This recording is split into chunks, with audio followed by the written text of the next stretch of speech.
बिस्मिल्लाहिर्रहमानिर्रहीम, अस्सलाम वालेकुम। आज आपसे ख़ताती की कुछ बेसिक चीज़ें शेयर करने जा रहा हूँ जो एज़ अ बिगिनर हर शुरुआत करने वाले को अपने ज़हन में रखनी चाहिए और इन चीज़ों का ख्याल रखना चाहिए। सबसे पहले जो आपका जो एंगल हुआ करता है राइटिंग का, उसको आप देख लीजिए। जो अरेबिक कैलीग्राफी में हम एंगल रखते हैं, अरेबिक कैलीग्राफी में हम शुरुआत लिखते हैं, अलिफ़ हो, चाहे बा हो, चाहे जीम हो, या कोई भी लेटर हम जिसको लिखने जा रहे हैं। मिसाल तौर पर यहाँ पर जो कल की हमारी मश्क थी मैंने आपके सामने की थी, उसमें भी इन चीज़ों को आपने ऑब्ज़र्व किया होगा कि हम अपने कलम को बिल्कुल स्ट्रेट नहीं पकड़ते हैं। आपने ऐसे लाइन नहीं लगानी है, ना ही बिल्कुल इस तरह से लगानी है, ये डॉट नहीं यूज़ करना आपने, बल्कि आपने तिरछा रखना है। इसमें ज़्यादा आपने कंफ्यूज नहीं होना है, हल्का सा आपने तिरछा रखना है। इस तरह से आपने ऊपर से नीचे की तरफ आना है धीरे से। अलिफ में आपने आखिर में एक पॉइंट बनानी होती है, हल्की सी उसकी नोक ड्रा करनी होती है। यहाँ आपने देखा कि मेरा जो स्ट्रोक है वो इस तरह से नीचे आ रहा है। मैंने अपने कलम को इस तरह से रखा है, हल्का सा तिरछा रखा है, बिल्कुल स्ट्रेट नीचे नहीं लाया।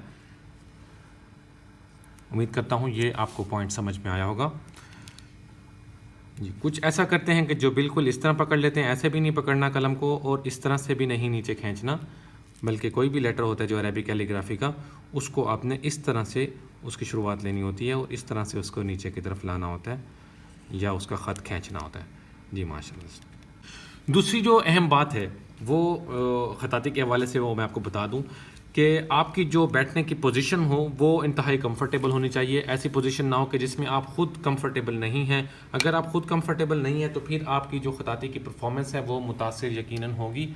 तो आपने जो अपना बैठना है, जो आपकी पोजीशन है, जो आपका पोज है, उसको काफ़ी आरामदेह सूरत हाल में रखना है जी। तीसरी बात जो है वो मैं जो करना चाहता हूँ आपसे ये है कि आप जब लिखें तो आपके जो कलम पर जो ग्रिप है वो बिल्कुल स्मूथ होनी चाहिए। उसको इतना ज़्यादा टाइटली नहीं पकड़ लेना है, आपके यूँ बेंड ना हो रही उंगलियाँ, और बहुत ज़्यादा टाइट नहीं पकड़ना है, बिल्कुल हल्का सा इसको स्लाइड सा आपने पकड़ना है।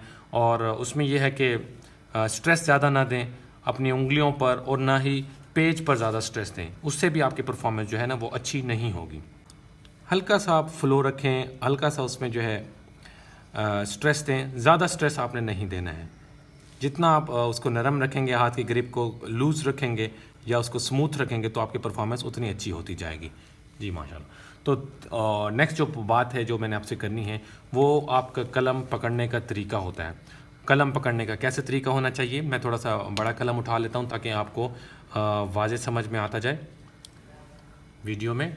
तो ये देखिए, ये कलम है इस वक्त मेरे पास 24 mm का एस कैलीग्राफी का। इसको पकड़ना कैसे, आपने सिर्फ़ और सिर्फ 2 उंगलियों का यहाँ से इस्तेमाल करना है, 2 उंगलियाँ उसके यहाँ इस तरह आपने रख देना है।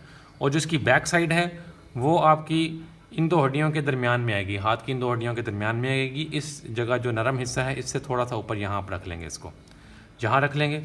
और उसके बाद जो आपका अंगूठा है इसको ऐसे थंब अप इस तरह से आपने रख देना है। तो ये आपकी प्रॉपर पोजीशन होती है कलम पकड़ने की। रखेंगे हाथ को, फिर उसके बाद उसकी मूवमेंट उसी से हिसाब से चलती रहेगी जो हमें मदद देगा अपनी मूवमेंट को बेहतर बनाने में। ये 2 उंगलियां हमें इसलिए कारआमद हुआ करती हैं कलम पकड़ना है। अब ऐसे चारों उंगलियों के साथ नहीं पकड़ लेना है, सारी उंगलियों को और ऊपर अंगूठा रख के इस तरह से पकड़ेंगे तो ये भी आपकी परफॉर्मेंस गलत कर देगा। और अगर जो है आप किसी और तरीके से पकड़ेंगे या ज़्यादा स्ट्रेस करके पकड़ेंगे या इसको यहाँ ले आएंगे, बहुत ज़्यादा ऊपर ले आएंगे, यहाँ भी नहीं करना है, और बहुत ज़्यादा यहाँ पर रख देंगे तो इस तरह से भी आपने नहीं करना, बल्कि इसको आपने यहाँ पर रखना है, हल्के से इस हिस्से पर जी। और एक अहम बात यह है कि जो आप लिखते हैं या जो भी आप मशक करते हैं उसमें आपका जो इन्वायरमेंट हो वो बहुत ही स्मूथ होना चाहिए, उसमें कोई शोर शराबा नहीं होना चाहिए। जितना आप जो है कंफर्टेबल इन्वायरमेंट में होंगे उतना ही आपकी जो राइटिंग की जो परफॉर्मेंस है वो अच्छी हो जाएगी इंशाल्लाह। कैलीग्राफी का सही लुत्फ़ और चाशनी उसी वक्त आती है जब हम किसी ऐसे इन्वायरमेंट में होते हैं जहाँ पर हम खुद कंफर्टेबल फील कर रहे होते हैं और किसी भी किस्म की कोई डिस्टर्बेंस नहीं हुआ करती है। अगली जो बात मैंने आपसे बतानी है कि वो आपने जब कलम को अपने डिप करना है, आप जब अपने कलम को डिप करेंगे तो आपने हल्का सा डिप करना होता है कलम को। जब भी आप डिप करें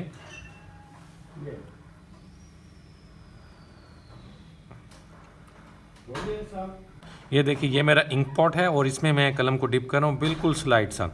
और आपने जब इंक को तैयार करना है तो उसमें जितना आपका अंदर उसका मवाद है धागे का, तो उतना ही आपने इंक डालनी है। ऐसा ना हो कि वो बिल्कुल बहुत ज़्यादा गीला हो जाए, उसके बाद जब आप कलम को अंदर डिप करें तो वो ऐसे बिल्कुल भीग ही जाए।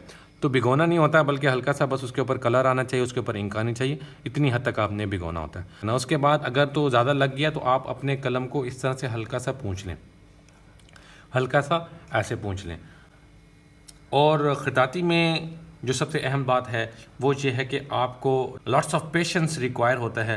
आपने बहुत सारा सब्र का मुजाहरा करना होता है। सब्र जितना आप ज़्यादा करेंगे उतना ही आप जो है आगे बढ़ते जाएंगे बढ़ते जाएंगे। जब कैलीग्राफी अच्छी नहीं होती है तो उस वक्त काफ़ी ज़्यादा पेन होता है, उस पेन को एक्सेप्ट करें और आगे की तरफ सफ़र जारी रखें। और छोटी छोटी सी जो आपकी अचीवमेंट्स हुआ करती हैं, आपने नुक्ता अच्छा ड्रा कर लिया है, आपने कोई स्ट्रोक अच्छा बना लिया, उसको सेलिब्रेट करें। उससे यह है कि आप आगे बढ़ते हैं और तो पता भी नहीं चलता कि आप कितनी आगे बढ़ जाते हैं। जो आखिरी बात है, जो जब आप कैलीग्राफी कर लें तो उसके बाद आपने अपने कलम को हल्का सा ऐसे पूंछ लेना है, उसका हमेशा साफ़ सुथरा करके रखना है। जितना ज़्यादा आप अपने टूल्स का, डिवाइसेस का ख्याल करेंगे उतना ज़्यादा आप इन मराहिल में आगे बढ़ते जाएंगे। जज़ाकल्लाह वेरी मच। अपना बहुत ख्याल रखिएगा। अल्लाह हाफिज़। अस्सलाम वालेकुम।